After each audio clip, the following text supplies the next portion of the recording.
आज हम स्टार्ट करने वाले हैं भक्ति काल की 4th क्लास। इससे पहले 3 क्लासेस हो चुकी हैं, तो चलिए स्टार्ट करते हैं क्वेश्चन। देखिए, इसमें पहला है कि इनमें ज्ञानाश्रयी शाखा के संत कवि नहीं है। तो देखिए, परमानंद संत कवि नहीं है, जबकि मलूकदास, रैदास और धर्मदास संत कवियों में आते हैं। फिर नेक्स्ट है, कबीर के बीजक पर रची गई तिरजा टीका किसकी है? तो तिरजा टीका पूरनदास की है। तो तिरजा, देखिए तिरजा, इसमें र आया है और पूरन में र आया है, तो ऐसे करके याद कर सकते हैं। फिर नेक्स्ट है, निम्नलिखित काव्य पंक्ति किस रचनाकाल की है, रचनाकार की है? प्रभु जी तुम दीपक हम बाती, चाकी ज्योति बैर बरे दिन राती। तो देखिए, ज़्यादातर लोग सोचेंगे कि ये कबीर दास की है। मेरे दिमाग में भी आता है, जब ऐसी पंक्तियाँ सुनती हूँ तो लगता है कि कबीर दास की है, जबकि ये रैदास की है। तो इसको याद रखेंगे क्योंकि ये इम्पॉर्टेंट है।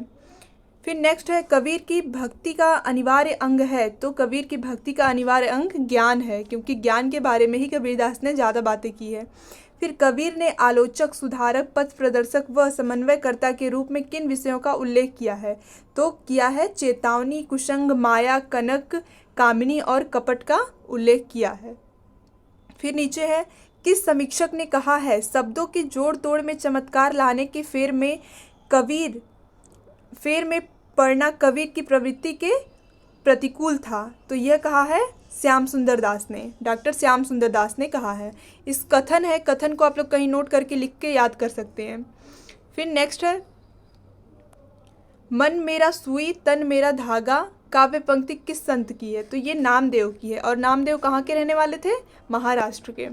फिर है, गहना एक कनक ते गहना तामे भाव न दूजा, कहन सुनन को दुई करी थापे यम निमाज यम पूजा।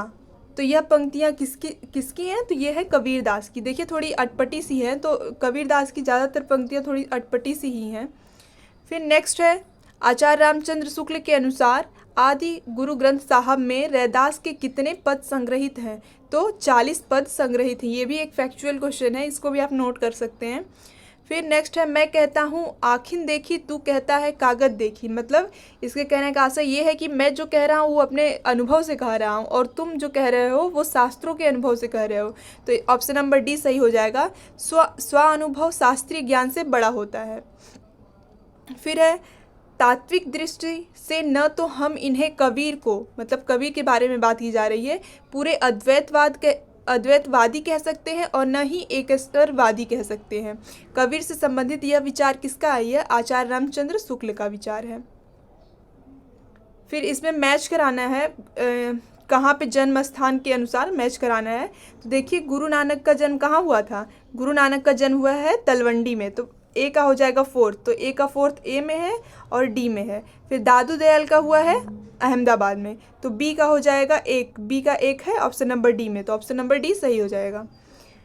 फिर नेक्स्ट है, ये एक पंक्ति है, तननाम बुननाम तजय कबीर, राम राम लिखे लियो शरीर, मुसी मुसी रोवे कबीर की माई, ए बारीक कैसे जीवही खुदाई। मुसी मुसी का भावार्थ क्या है? इसका अर्थ है मन ही मन में रोना, सिसक सिसक कर रोना, अतः ऑप्शन नंबर सी सही हो जाएगा। फिर एक पंक्ति दी गई है, माई न होती बाप न होते कर्म न होता काया, हम नहीं होते तुम नहीं होते कौन कहाँ ते आया, चंद न होता सूर न होता पानी पवन मिलाया, शास्त्र न होता वेद न होता कर्म कहाँ ते आया। उपर्युक्त पंक्तियाँ किस कवि की हैं? तो ये है नामदेव की। देखिए, बहुत फेमस पंक्ति है ये। फिर नेक्स्ट है, संत साधना का साहित्य रूप प्रारंभ हुआ। तो ये हुआ है पंढरपुर से। कबीर के गुरु का नाम क्या था? कबीर के गुरु का नाम था रमानंद, और शिष्य का नाम था धर्मदास। सदुकड़ी भाषा से आशय है, तो इससे आशय है अनेक प्रांतीय भाषाओं और बोलियों शब्दों का मिश्रण। पंचमेल खिचड़ी भी इसे कहते थे।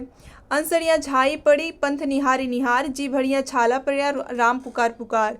यह किससे संबंधित है? तो देखिए, ये सारे ऑप्शन गलत है, क्योंकि यह निर्गुण काव्यधारा की पंक्ति है, यह कबीरदास की पंक्ति है। फिर रैदास किसके गुरु थे? रैदास मीराबाई के गुरु थे। फिर है, अंगबधू की रचना है। अंगबधू किसकी रचना है? दादू दयाल की रचना है। फिर है, निर्गुणिया संतों की काव्य सर्जना सर्वाधिक आधारित दिखती है। तो सर्वाधिक आधारित नाथों की रचनाओं से दिखती है, क्योंकि ये नाथ पंथ की रचनाओं से प्रेरित है। सिकंदर लोदी ने किसके कहने पर कबीरदास को जंजीरों से बांधकर गंगा में डुबाया था? तो शेख तकी के नाम से। और शेख तकी को ही कबीरदास का गुरु माना जाता है। कौन मानता है उसे? मुस्लिम लोग मानते हैं।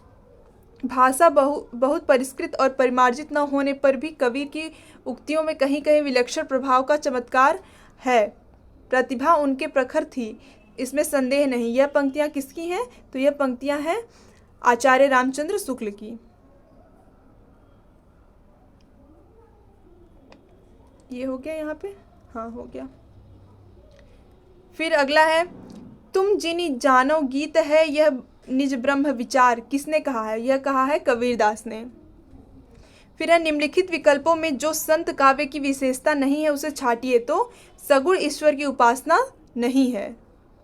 फिर कबीर किस शासक के समकालीन थे? तो कबीर सिकंदर लोदी के समकालीन थे। ये देखिए पिछले क्वेश्चन में भी आया था। निम्नलिखित में से रमानंद के शिष्य परंपरा में नहीं है? तो मलुकदास रमानंद के शिष्य परंपरा में नहीं है, बाकी लोग हैं। फिर कबीरदास की मृत्यु कहाँ हुई थी? तो मगहर में हुई थी। और जन्म कहाँ में हुआ था? काशी में हुआ था। फिर संत नाम किसने दिया? संत नाम दिया है रामकुमार वर्मा ने। ये याद रखिएगा, इंपॉर्टेंट क्वेश्चन है। मसी कागज छुयो नहीं, कलम गयो नहीं हाथ, किसके विषय में कहा गया है? तो ये कबीरदास ने कहा है कि मैंने कलम से और कागज को नहीं छुआ, लेकिन फिर भी ये सबसे ज़्यादा हुए थे ज्ञानी। अजगर करे न चाकरी, पंछी करे न काम, किसने कहा है? तो ये कहा है मलुकदास ने। देखिए यहाँ पे मूलकदास लिखा है, लेकिन मलुकदास होगा। फिर है, रब्ज अली खां के गुरु थे? तो रब्ज अली खां के गुरु कौन थे? आई थिंक दादू दयाल थे। हाँ, दादू दयाल थे। देखिए दादू दयाल थे। फिर है, इनमें से कौन बाबरी पंथ से संबंधित नहीं है? तो पलटू साहेब बाबरी पंथ से संबंधित नहीं है।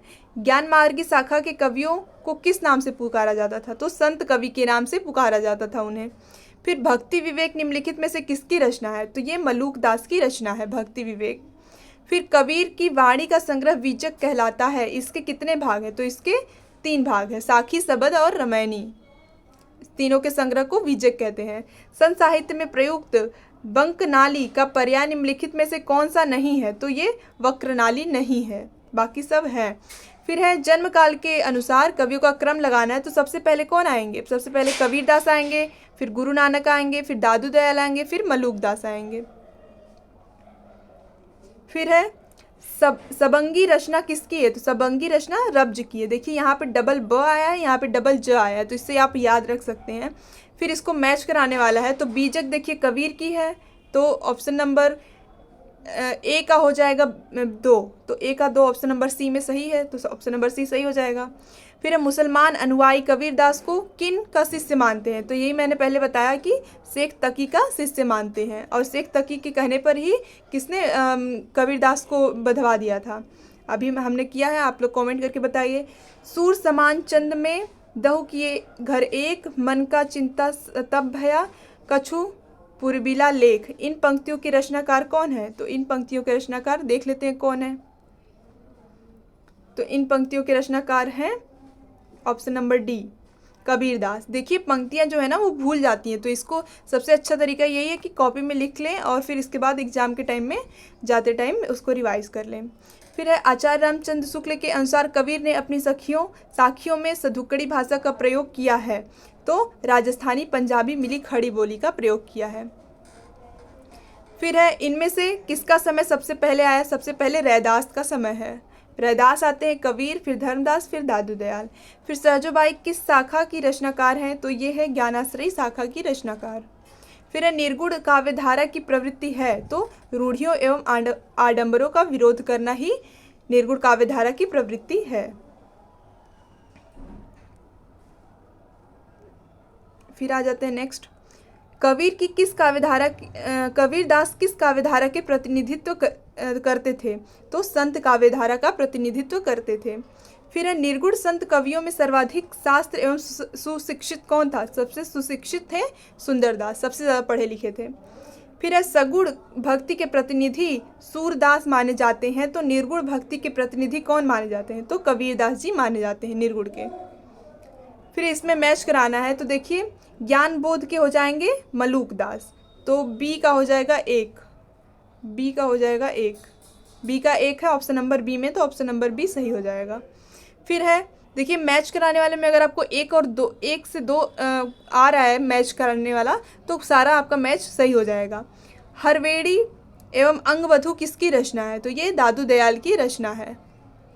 ज्ञान बोध की रचनाकार कौन है? मलूकदास है। फिर है चंडी चरित्र किसकी विशिष्ट साहित्य रचना है? तो ये गुरु गोविंद सिंह की रचना है, और ये वाला क्वेश्चन इससे पहले वाले वीडियो में भी आ चुका है। फिर है निम्नलिखित में से संत काव्य परंपरा के अंतर्गत न आने वाले कवि का नाम? तो नंददास संत काव्य के नहीं हैं, बल्कि ये भक्ति काव्य के हैं। कबीर, नानक और दादू दयाल संत काव्य के हैं। आई होप आप लोग को समझ आया होगा। नेक्स्ट वीडियो कल आएगा। Thank you so much.